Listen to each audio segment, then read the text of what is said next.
In this lecture, we will cover why are some people simply happier than others. Yes, I know you have the answer. We discussed that earlier. That tells us that 50% is genetic, 10% is life circumstances, 40% is left to us to do what we want to do. But did you know that the number one predictor of happiness, I think you did, we talked about this before, based on multiple research, is social relationships. People who maintain many good social relationships are simply happier than those who do not. And that means all relationships, from family, friends, partners, strangers, etc., everyone. So we want people's help and we want to count on them when things go wrong. Correct? Did you know that it is as important that we count on people when things go right?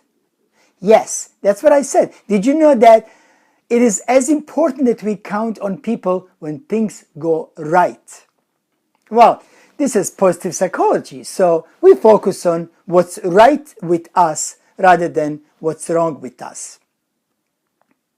In her famous research paper, "Will You Be There For Me When Things Go Right?", Dr. Shelley Gable shows that it is extremely important that we get and give support when things go right and not only when things go wrong.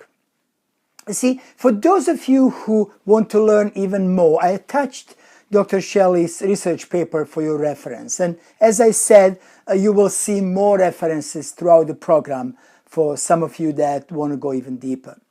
So let me explain with a real-life example that many of us can probably associate with. You can also think of similar example to fully understand this research. But so imagine you get home. Imagine you get home with the great news and you say, "I just got promoted." Right? It's a great news. You tell to your partner, "I just got promoted." And your partner, of course, has a comment to this news, but for some of you younger folks and many without partner, you can simply imagine your parents, colleague, a roommate, anyone. Just come into someone with, "I just got promoted." So, how would you respond if somebody gave you this good news? How do you think your partner would respond, your friend, your colleague, to your great news, "I just got promoted"? Dr. Gable describes there are really 4 ways that we could react to news like this. And there is something that she calls, it could be constructive and destructive response. So something that she calls active constructive response, or ACR. And somebody may just respond, "Really? Tell me more. How did you hear that news? What will be new? Just let's talk." So that's active constructive responding. You are excited about your partner's news. You want to know more. You want to show that you fully support your partner and your colleague and so on.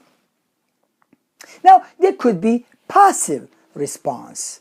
So active passive response, such as, "That sounds good." Show a little emotion and just say, that sounds good. So it's not bad response, but it's not that active constructive response that we really looking for. So it could be active deconstructive. And your partner or your colleague will say, "Well, that means that you'll be away from home more. Are you sure you've thought about it?" Not really sure if you give that news that that's the answer you want to hear. And then it could be also really passive, destructive passive response, such as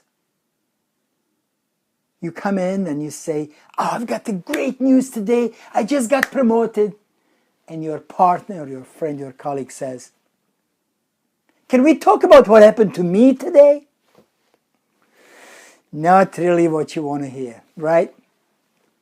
Another research done by Dr. John Gottman, who studied relationships for the past 30 years, Dr. John Gottman and his wife. It shows that he was able, with more than 90% accuracy, 90%, he was able to predict if the couple will get divorced, only by watching their 10 minutes or so interactions. Now imagine that the interaction was recorded and then it was analyzed.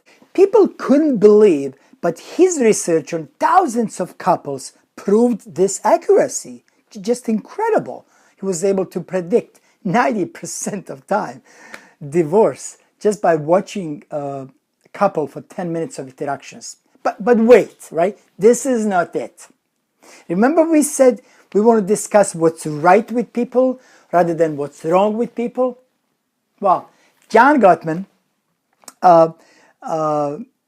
was really interested, like I said, in face-to-face dynamic interaction, and that was his famous study that, again, got young couples, 75 people or so. That's the old study, and brought them, actually, to give you a little more research-based background, brought them into the lab and had them engage in normal conversation. So they followed these couples for a few decades. And I'm going to tell you a few reasons first. Why do these people get divorced? And then we're going to get into the positive side of this. So, number one, bad behavior. Bad behavior, contempt. When you look down on your partner, when you make that noise, etc. Number two was criticism. Trying to find a fault in a partner, whatever partner do, and the other person just tries to find some fault. Number three was stonewalling. We already talked about this. There's no reason to talk about it again. Just, throw it over the wall. No reason to talk. Number four was defensiveness. And when all these four happen, there was a 92% chance that couple will get divorced. So John decided to do something that aligned with positive psychology. Since he was so good predicting the breakup, could he be that good to predict couple will stay together and help them stay together, right? So now we're focusing on what's wrong with people. We know, or he knew, 90%, more than 90% of time that they will get divorced if these four things happen. But now let's see how we can help them together, to help them stay together and not get divorced. So he wanted to know now, what is it that makes long-lasting marriages? And here's what he came up with. Successful marriages are characterized with a positive to negative interactions. Now, do you remember from Barbara Fredrickson, we talked about positive to negative interactions and with the happy people, and if you recall, it was a 3-to-1. Well, John Gottman, in a couple, he came up with the positive to negative interactions ratio is 5-to-1. Again, 5 positive interactions to 1 negative. So, again, that could be, in a discussion where you have 5, it can actually happen so quickly in a couple of minutes, in a minute conversation, you can have few positive and 1 negative and so on. But you understand what I mean. There was a 5 positive interactions versus 1 negative. And if it's 5-to-1 or higher, this couple stayed together. Their marriage was really, really good marriage. So what makes happy romantic partnership? Now this is based on the work from Helen Fisher from Rutgers University. Rutgers, here not far from where I live in Princeton. Not Princeton University, Rutgers University. So anyway, in most culture they study. So most people will enter into some kind of long-term partnership. So partnership changed over time. We know that it changed from economic to love. And 40 to 50% marriages ended, ending in US, which is really very alarming. So it's something that we want to, look into the science and see what we can do to keep our relationships. And again, work from John Gottman will certainly help. But what makes happy marriage romantic partnership? From early study, we know that there is a benefit of partnership. in relation to happiness. And there was a study that shows that, married people are happier. But we're really not sure that what exactly happened. Is it that because happier people are getting into marriage and therefore their partnership in that case is makes happy couple? That's very possible. And maybe that rather than happy people just get involved into the partnership. So there's more research that we need to do to truly understand this. We also know that older you are, when you get married, happier you are in relationships, generally. Certainly we know that couples who were married 25, 30 years and get divorced, but generally, as you go, your relationships will get better.